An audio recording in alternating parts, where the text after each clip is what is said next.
Καλησπέρα στους φίλους του καναλιού, καλησπέρα στους φίλους της ομάδας σου. Μισακές ή μισακές, αγιές με ποσοστά ή όπως αλλιώς θέλετε να τις πείτε, συμφέρει ή όχι. Με την ευκαιρία που βρέθηκα εδώ σήμερα σε έναν ελαιώνα, θα ήθελα μέσα σε λίγα λεπτάκια να πω την προσωπική μου άποψη. Εδώ για παράδειγμα βλέπουμε μια ποικιλία χοντροελιάς. Την βλέπετε.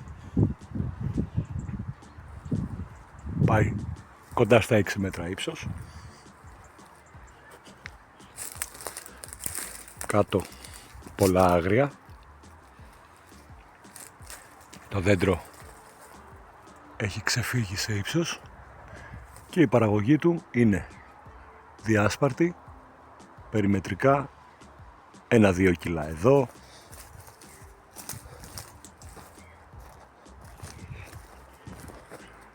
λίγο εδώ,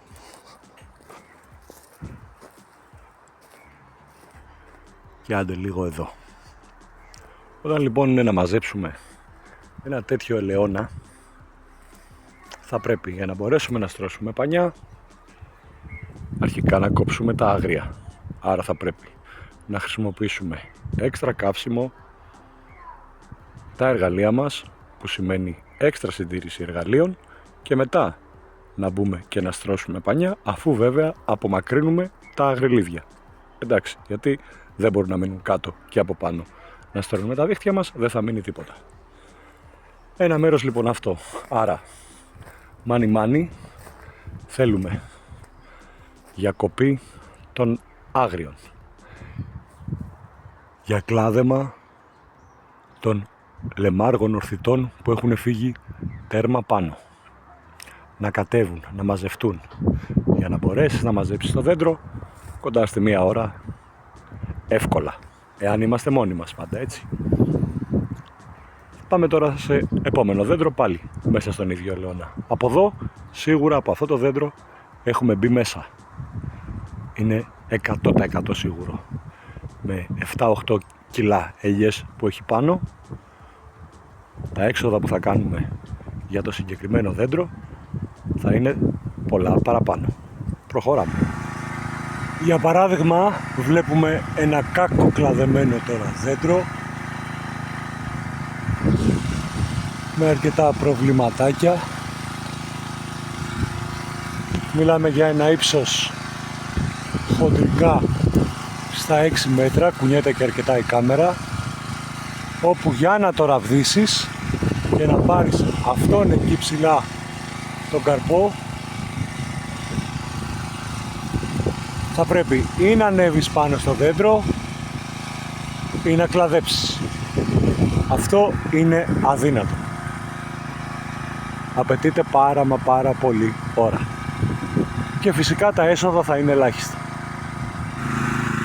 Εάν χρειαστεί να κάνουμε και τον καμπόι και να ραβδίζουμε πάνω στο δέντρο, τότε φυσικά το κόστος πολλαπλασιάζει.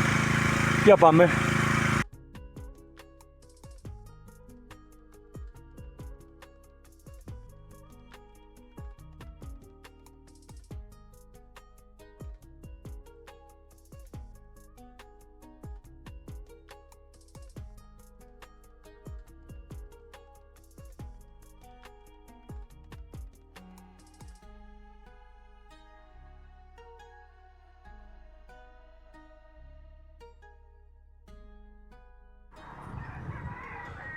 Πάμε στην πράξη. Να δούμε ένα τέτοιο δέντρο λοιπόν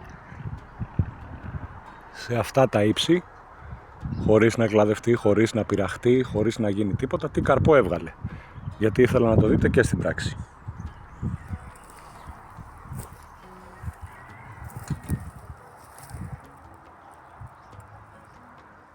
Και ο χρόνος του για να τελειώσει και να ραβδιστεί και να πέσει σε αυτά τα ύψη, εάν δεν βάλεις αλυσοπρίων και δεν κλαδέψεις, τουλάχιστον 40 με 45 λεπτά, γιατί είναι διάσπαρτος και φυσικά το ελαιοραβδιστικό δεν μπορεί να δουλέψει όπως θα δούλευε εάν είχαμε μια ικανοποιητική παραγωγή πάνω στο δέντρο.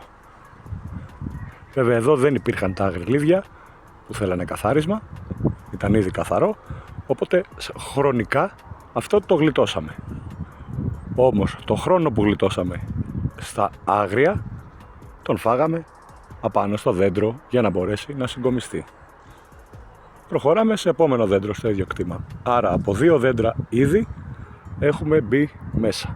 Εάν λοιπόν αυτό το είχαμε με ποσοστά χωρίς να μπορέσουμε να κρίνουμε τι ποσοστό θα ζητήσουμε, από τα 2 κιόλας δέντρα που είχαμε κάνει θα είχαμε μπει ήδη μέσα. Και ας δούμε ένα δέντρο πάλι σε κάποια ύψη, το οποίο έχει την αξία του για τη συγκομιδή.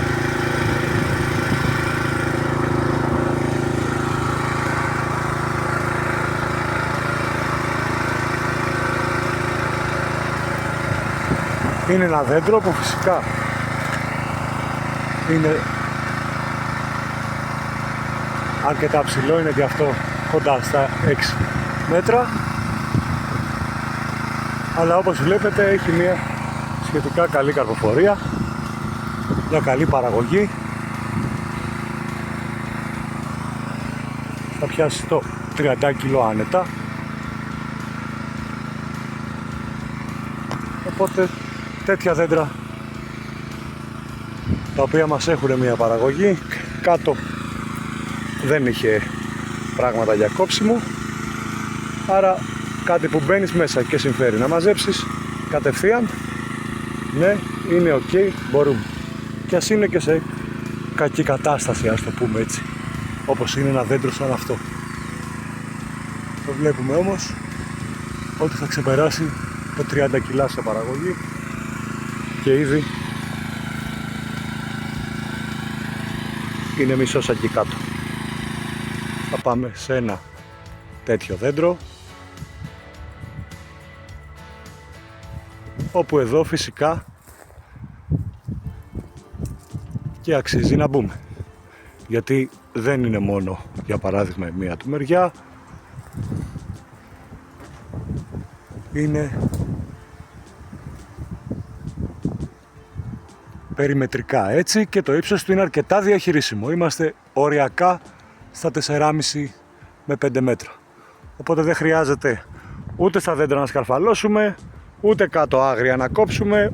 Ορίστε, τα πανιά έχουν ήδη στρωθεί χωρίς κανένα απολύτως πρόβλημα και μιλάμε για μια πάρα πολύ καλή παραγωγή. Άρα εάν χρειάζεται να μπούμε στη διαδικασία να έχουμε κοστολόγιο, το οποίο το δέντρο δεν μας το βγάζει, δεν υπάρχει και κανένας απολύτως λόγος να δίνουμε ποσοστά τα οποία δεν μας συμφέρουν, διότι μαζί με τα εργαλεία, τα καύσιμα, τις αλυσίδες που θα χρειαστούμε για το αλυσοπρίωνο, υπάρχει σε αυτό και το μεροκάματό μας για να κόψουμε τα αγριλίδια, για να κόψουμε τα χόρτα, για να μπορέσουμε να στρώσουμε δηλαδή τα πανιά μας και να μπούμε μέσα άνετα να μαζέψουμε. Δεν θα μπούμε στη διαδικασία να γινόμαστε καμπόιδες στα 8-9 μέτρα και να τρώμε 1 και 1,5 ώρα πάνω σε ένα δέντρο. Οπότε καλό θα είναι όλοι μας πριν μπούμε σε ένα κτήμα να μην δίνουμε ποσοστά σε κανέναν ιδιοκτήτη, σε κανέναν άνθρωπο, γενικότερα σε καμία συνεργασία. Αυτή είναι πάντα η ταπεινή μου άποψη, έτσι. Πριν μπούμε και στο τελευταίο δέντρο, που είναι αυτό και είναι μια αξιόλογη παραγωγή η οποία ξεπερνάει τα 50-60 κιλά, γεμάτο με φούντες, με ποδιές, διαχειρίσιμο πολύ εύκολα στα 5 μέτρα.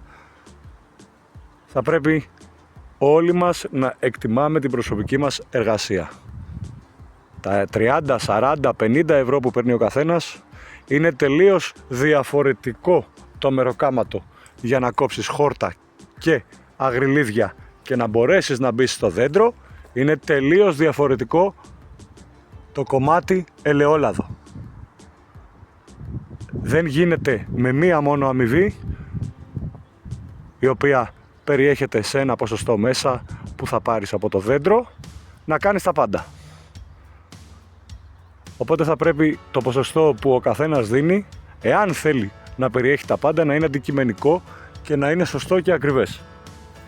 Πολλοί την έχουμε πατήσει, είναι σίγουρο. Εγώ πάντως σίγουρα την έχω πατήσει, γι' αυτό και τα λέω. Προχωράμε. Ποινή μου άποψη, έτσι. Θέλω να σας ευχαριστήσω που και σήμερα μείνατε μαζί μας. Καλή συγκομιδή σε κάθε συνάδελφο. Ο καιρός ετοιμάζεται ξανά να μας τη χαλάσει. Πράγμα που σημαίνει ότι μάλλον θα ξανασταματήσουμε. Ευχαριστούμε θερμά που και σήμερα βρεθήκατε στο κανάλι μας.